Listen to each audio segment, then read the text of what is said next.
Good day. Today I'm going to show you how to install and set up a Plex media server.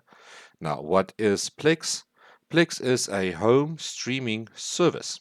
So it's like Netflix or Hulu or Amazon Prime for all the youngsters out there that knows all these different streaming services.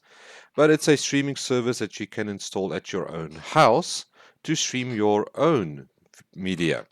Media being videos, music, movies, even pictures. You can then stream that to other devices in your home environment.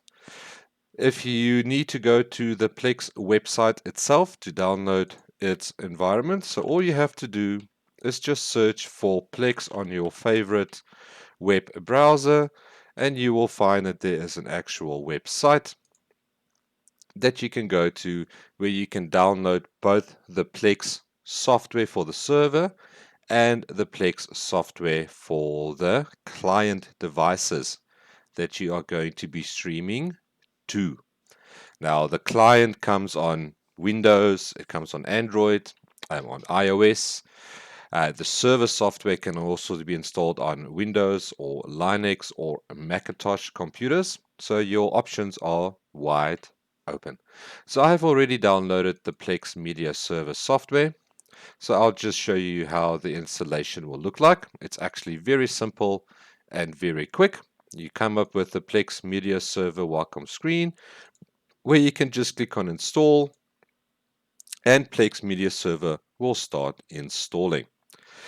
At this point in time, you don't have to do anything else. You just have to wait for the installation to actually finish. It's very quick, very simple, very easy to install. After the installation, we will then go through the setup process of how to create the server, how to add your media, and then also how to install the client on another device, and then start streaming your media itself. So, setup is already done, successfully installed, so we can now click on the launch button, which will now launch Plex server, and it will start running. Now you might ask yourself, well, I don't see any software running at the moment, but if you go down here to your system tray, you will see that Plex Media Server is now running as a background service. So you can open it up from there by right-clicking on it and going to Open Plex, or you can wait for it to automatically open after the installation is done. But of course, if you have restarted the computer, you will have to open it up by using the system tray icon. Now, once Plex has now finished loading and is finished setting up, we will then go through the steps of actually create a server name, start adding our media, the movies or that things that we want to set up and stream, and then, like I said, lastly, we'll look at the client side. So the first part of the setup process is creating a Plex account. Now, you can create an account, as you can see, with a lot of different environments, Google, Facebook, or Apple. Me personally, I like to do it with email.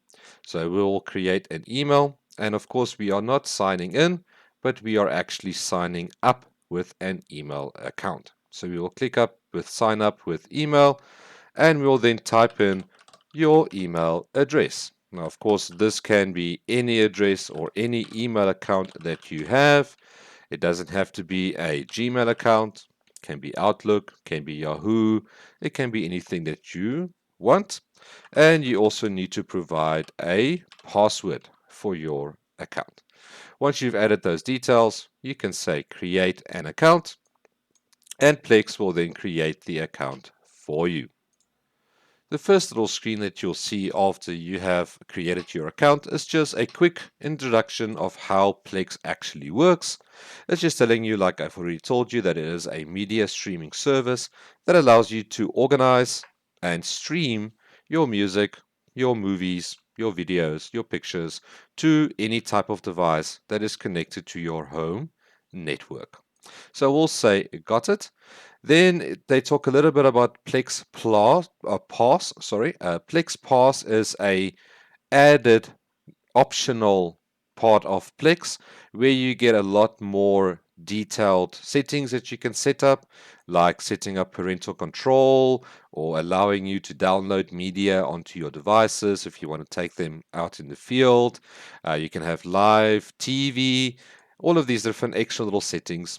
For a basic environment, this is not really needed, so you can actually just close it. But if you want to find these interesting, then you can pay a monthly, yearly, or a lifetime fee to get Plex Pass. But for this introduction, it's not really needed. So we'll just close it and we'll continue with the actual Plex setup.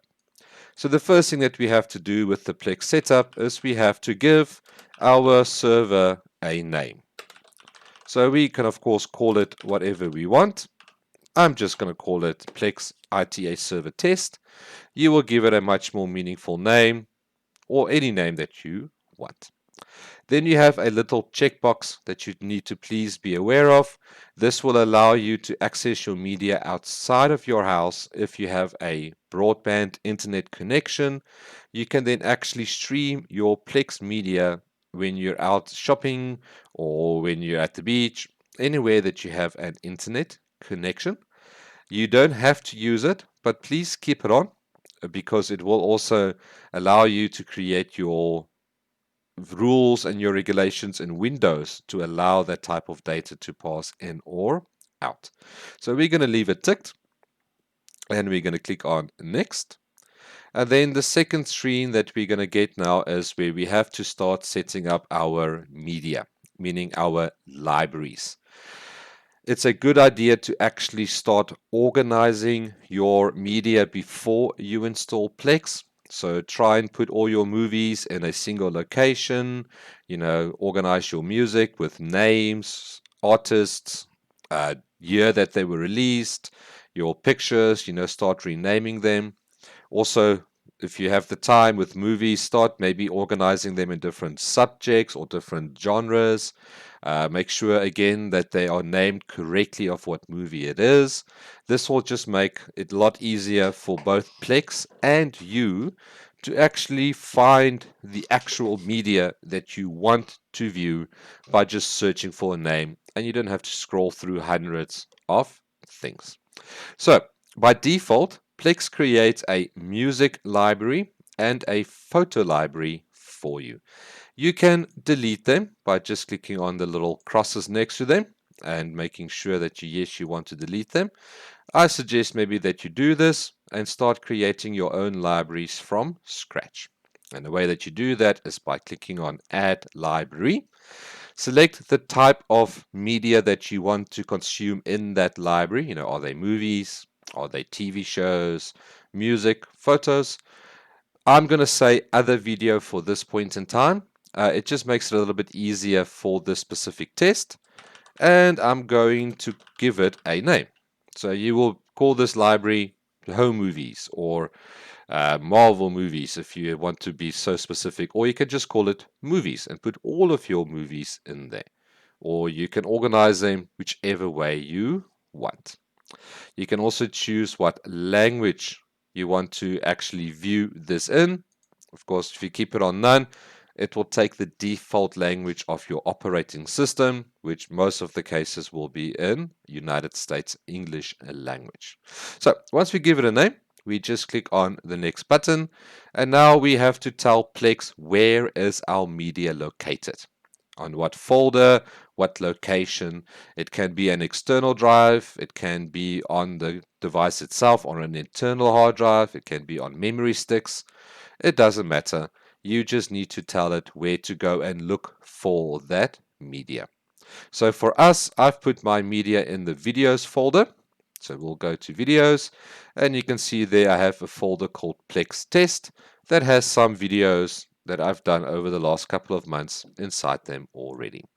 So once you've added your folder, you just click on Add, and then lastly Add to Library, and now you can see we have a new library.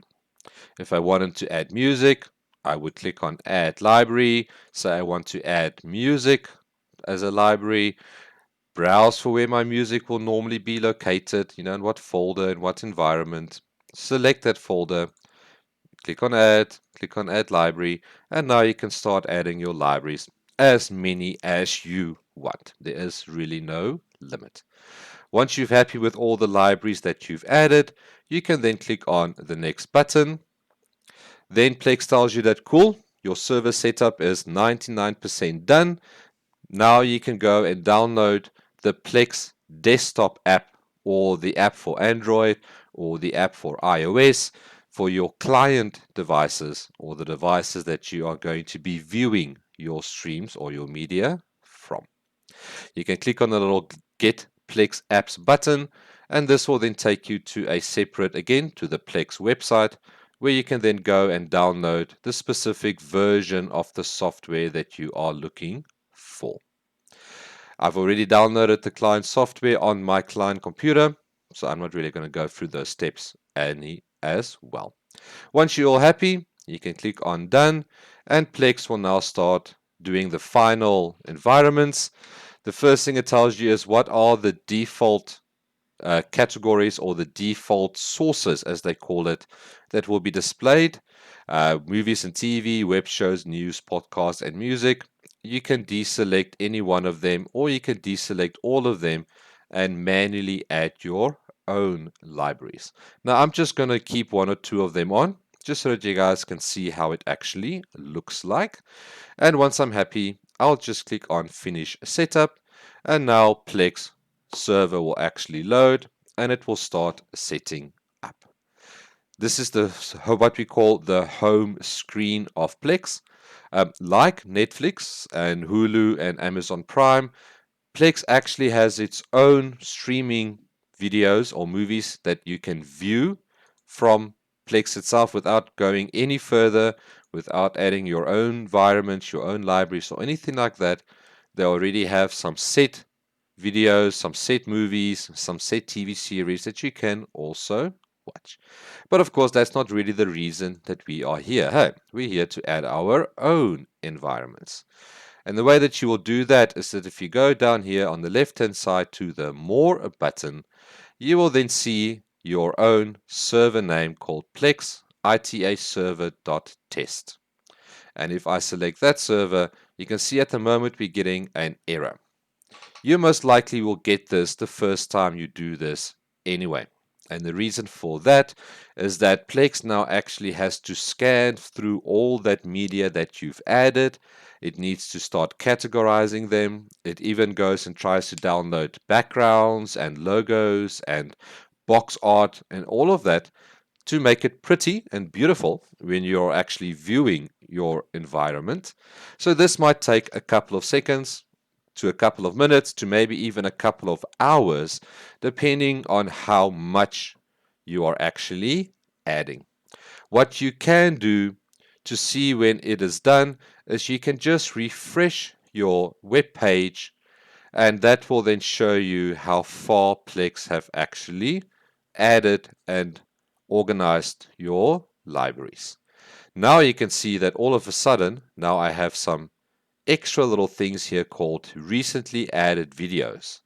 So now if I go back to more, now you can see here are the Plex server that I created, and underneath it, the two libraries that I've added. The music library, which actually doesn't have any music in it because I've got no music on that folder already, and the test video library that I've created, where we can then see all the videos that is actually inside of that environment. Now you might be thinking, well, Andre, when I view these things on the home page, I don't see these libraries. I just see the two libraries that comes with Plex automatically or by default. So how do I now add my library so I don't have to click on the More button to view it? The way that we can do that is that selecting the library that you created and clicking on the three little dots, which is sometimes called the action menu or the eclipse menu, you then have an option to pin. And once you've pinned it, if I now go back, you can then see that this is now our test video, where I can then view any one of these videos by just clicking on it like I would do with Netflix. Okay, just like Netflix, I can forward, I can pause, I can rewind, I can even minimize, My video will stay down here at the bottom, and I can go to and start watching another video. It's a good streaming service. Okay. Now, of course, this is now on the server. So remember that we don't really want to watch it on that server. Hey, we want to watch it on our cell phones, or we want to watch it on our laptops or our tablets. That means that we also need to set up the client environment. So I've already installed and run and created and installed Windows 10 on another computer in my environment. So let's switch over to that one. Now this is now your laptop. Okay. I'm not going to show you how to do it on Android or on your iOS Apple phone, but you'll have to go through the same type of process. I'm going to do it on Windows because most of us will have a second device in our environment or in our house or in our home, where we then want to, of course, connect to the server running there in the background so that we can consume our content. So, just like before, we need to go and download the Plex client software this time on the client devices.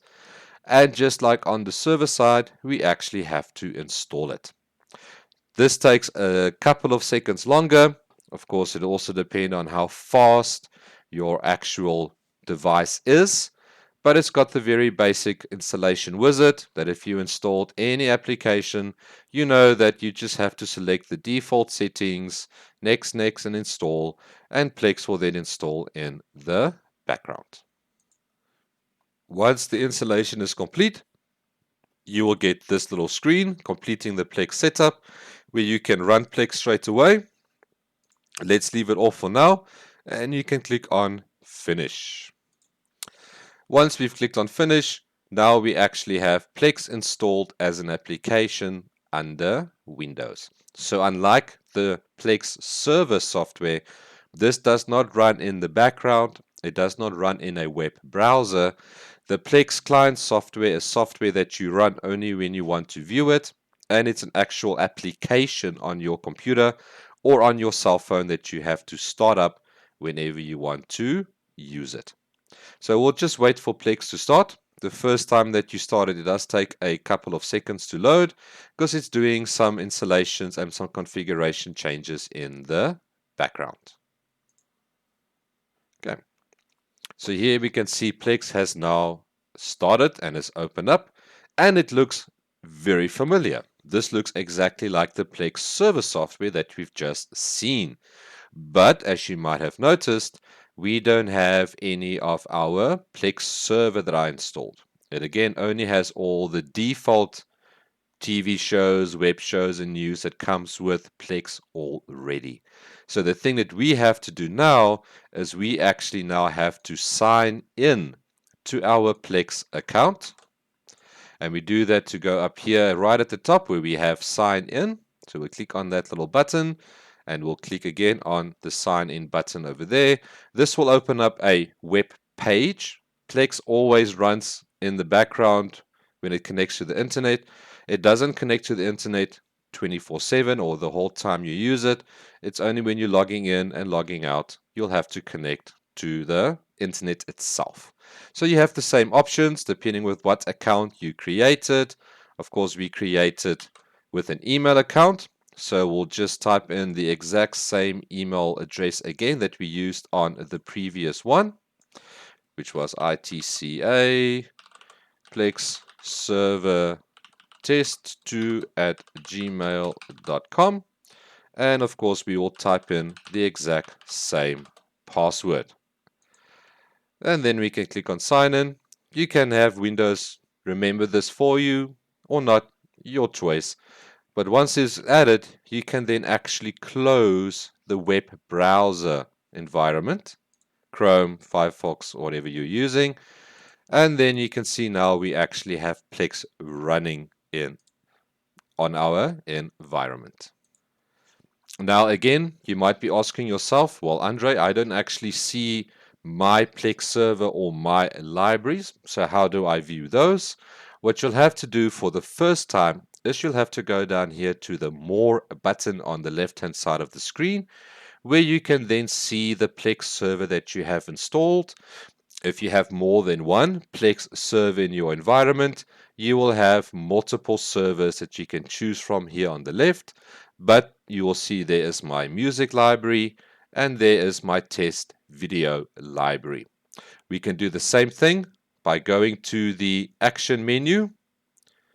We can then select to pin this library, which means if we go back to our home environment, now we have our test library on the home screen, which we can then see all the videos that we have inside that environment.